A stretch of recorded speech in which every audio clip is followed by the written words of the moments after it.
Ayan mga idol, oh. Meron tayo ditong oyster. Oyster, ayan oh. Oyster, tsaka meron tayong sili, oh. Saka sibuyas, suka. Ayan oh, oyster, talaba. Ayan mga idol. Ang sarap nito mga idol. Ito yung literal na putok-batok mga idol, oh. Oh. Ayan oh, oyster mga idol.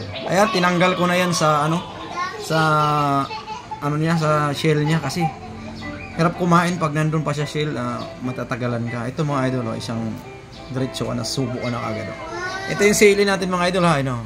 Ayan, kung gusto mo ng rice, ito meron tayong rice. Meron tayo dito nga pulang kabayo mga idol. Ayan yan, masarap ito sa Alfonso mga idol. Oh. Ito yung putok batok na may sili, ano. Oyster talaba. Ayan, napakasarap mga idol. Ayan o, naglalaway na ako mga idol. Tikman natin mga idol. Ito, ayan o. Ito, lagay natin dito mga idol o. Partneran natin ng sibuyas lang muna mga idol. Baka maanghang yung sili. Ayan o. May sili na. Ayan o, may sili na o.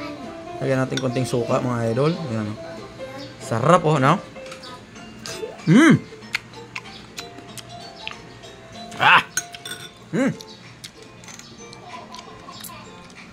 Sarap.